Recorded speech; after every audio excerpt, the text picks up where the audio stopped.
Hi friends, அஸ்ஸலாமு அலைக்கும். இன்றைக்கி நம்ம கடல் பாசி செய்ய போகிறோம். தேவையான பொருட்கள் வாங்க பார்க்கலாம். 6 லிட்டர் பால், 2 3 ஸ்பூன் பால் பவுடர், 2 பின் சாஃப்ரான், 1/4 கிலோ சர்க்கரை, ஒரு சைனா கிராஸ் பேக்கெட், 2 3 ஏலக்காய், 200 ml வாட்டர்.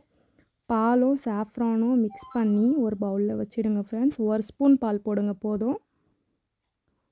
அது நல்லா கலக்கி விட்டுருங்க. எல்லோயிஷாக வரத்துக்கு தான் நாங்கள் பால் யூஸ் பண்ணுறோம். கடாயில் 200 ml வாட்டர் போட்டு 10 கிராம் சைனா கிராஸ் போட்டு அதை நல்லா மிக்ஸ் பண்ணி விட்டுருங்க. ஒரு பேஸ்ட் ஃபார்மில் வந்துடும். அப்போ தான் நம்ம கடல் பாசி கொஞ்சம் சாஃப்டாக இருக்கும் ஃப்ரெண்ட்ஸ். இந்த ஸ்டேஜில் 500 ml பால் ஆட் பண்ணிவிடுங்க. தென் அந்த சாஃப்ரான் பேஸ்ட்டும் ஆட் பண்ணிவிடுங்க. சாஃப்ரான் ஆப்ஷனல் தான். அப்புறமா ஏலக்காய் தட்டி வச்சுருக்கேன், அதுவும் போட்டுருங்க. ஏலக்காயும் ஆப்ஷனல் தான் ஃப்ரெண்ட்ஸ்.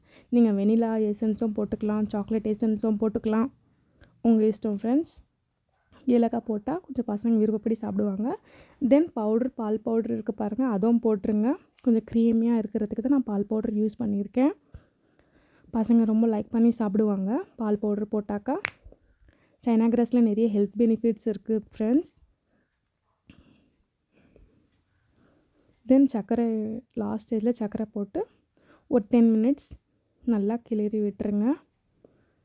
ஒரு திக் ஃபார்மில் வந்துடும் பாருங்கள். அந்த பால் ஆடை மேலே லைட்டாக ஃபார்ம் ஆக ஸ்டார்ட் ஆகிடும்.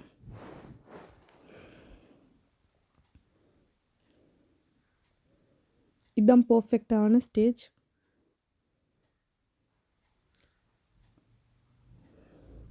அடுப்பை ஆஃப் பண்ணிவிட்டு பிளேட்டில் ட்ரான்ஸ்ஃபார்ம் பண்ணிவிடுங்க. தென் 1 hour ஃப்ரீஸ் பண்ணி விட்டுருங்க ஃப்ரெண்ட்ஸ். உங்கள் பிடிச்சான ஷேப்பில் கட் பண்ணிடுறங்க. டேஸ்டியான எம்மியான கடல் பாசி ரெடி.